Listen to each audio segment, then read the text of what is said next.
Guys, my name is Rage and we are back today with another Red Star orb opening video for you all. As you guys can see in this latest patch that they have released, you bet we are gonna get 4 brand new characters coming to the game. So very excited. Jubilee, the newest legendary to the game, Bishop, White Tiger, as well as Moon Knight. So definitely check out the patch, you guys. It's gonna be there was a bunch of reworks as well, so I mean definitely some great changes coming. Definitely I know a lot of players out there have been waiting for these changes to come in. So in today's video though, we are going to focus on Bishop charging into battle here, and with him coming into the game now to be able to rejoin the X-Men, you bet we're going to go ahead and open some red stars here. But what is he going to do overall? He has a charged ultimate ability that deals massive damage. Fortunately only costs low energy as well. In addition, he does have a taunt, a defense up on spawn and after each turn, so you bet he's probably going to be likely a protector for his fellow X-Men. Next, he also gains charge and speed bar when attacked, and as well in raids, he's also going to taunt when any of his Astonishing X-Men does drop to the lower health pool. So you bet he's going to be probably utilized as part of another raid team meta. You know, personally right now, I think up in the order right now is definitely the symbiote roster. So it's going to be very interesting to see where they stand. You guys can also see on the right, they actually made this new little icon here for the Dark Dimension. So very nice that they actually added that as well, so we can easily access that. But with that being said, you guys, let's dive into the Red Star. So I do like to save these credits here because generally when I save all these guys right before a Red Star orb opening, I do seem to have better luck. So I'm going to go ahead and activate that real quick here.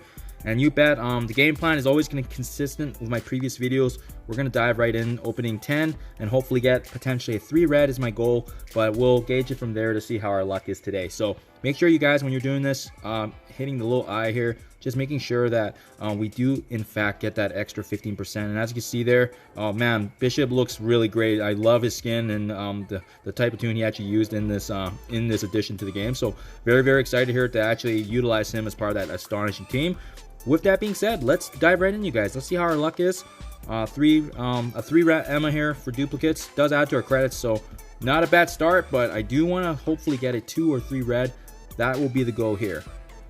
So that's number 2. Fortunately still green, but we're racking up those credits, and depending on our luck, we may or may not actually just go ahead and maybe potentially open an Elite 4 as well. So let's just see how that goes. That's the 4th. Number 5 there, and still getting those 2. So unfortunately, our luck is definitely not seemingly on our side. Did get the 1 star here, so you know that's a start. That's a start for sure.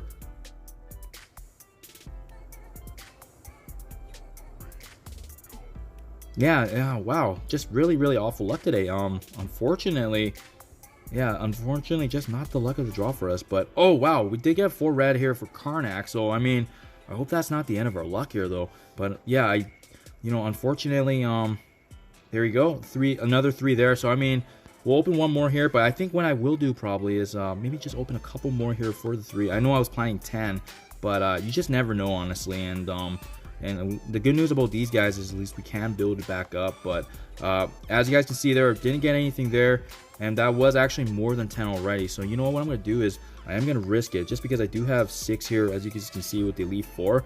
So maybe what I'll do is I'm going to give a shot here just with the 1. And honestly, with me working through Dark Dimension right now, doesn't hurt to actually just see if maybe this potentially can help my other characters as well. So let's go ahead here. Got a 5 for Starlord. So that's an upgrade right there. Beautiful.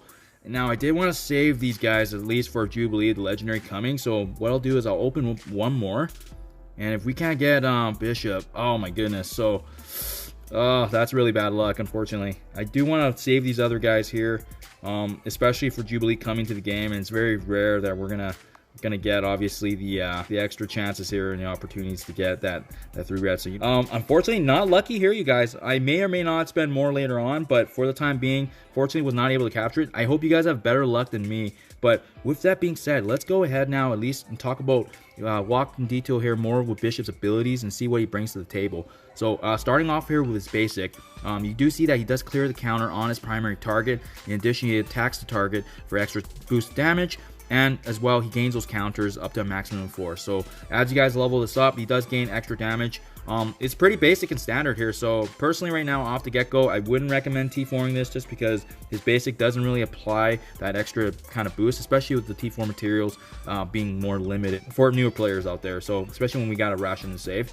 With that being said, so retaliation laser here is going to be the special ability here, as you guys can see. And with that being said, you can see that he does apply primary target damage for 8%. And additionally, he's going to gain immense value if Jubilee is an ally, because he's going to gain extra boost in attack.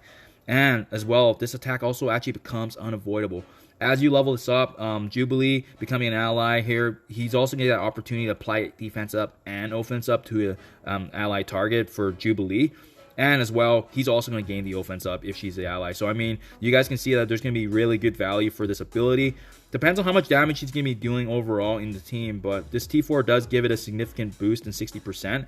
So, definitely got to play this by ear. It is by no means a crazy T4 ability, so this is something I definitely would need to keep a close eye on, seeing how much damage is Bishop doing in the grand scheme of things for this team.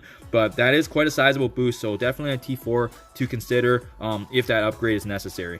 Blast from the Past ultimate. Essentially, he's attacking the primary and adjacent targets for 60% damage.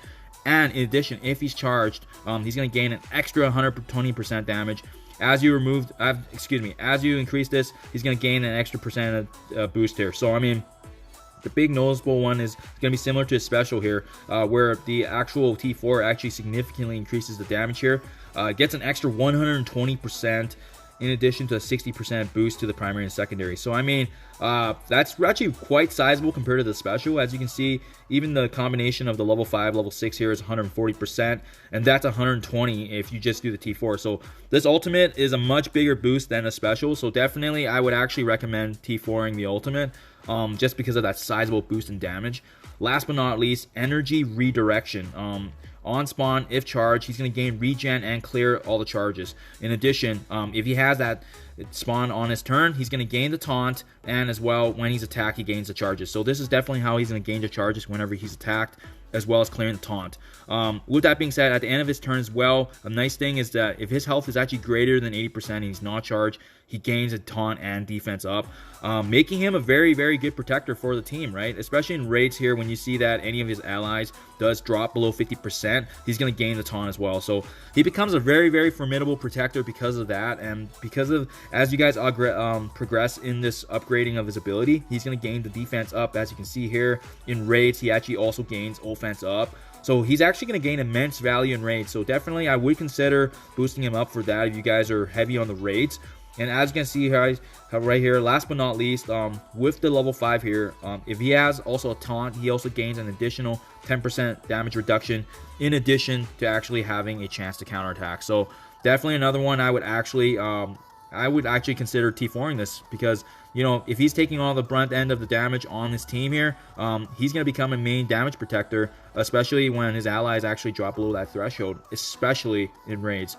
So definitely one I would consider. So right now, from the order, his ultimate for sure, passive definitely, and the special, I would have to wait to see how much more damage he can actually do in battle to consider it. But fortunately, I only got the one red here, you guys. Hope you enjoyed the review and whatnot, and the T4 recommendations. Really preliminary still, but exciting times for the Astonishing X-Men team. So definitely looking forward to that team coming into the Marvel Strike Force universe here. As always, you guys, do appreciate you checking out my videos, and thank you for supporting the channel. I'll see you, as always, in the next one. Take care.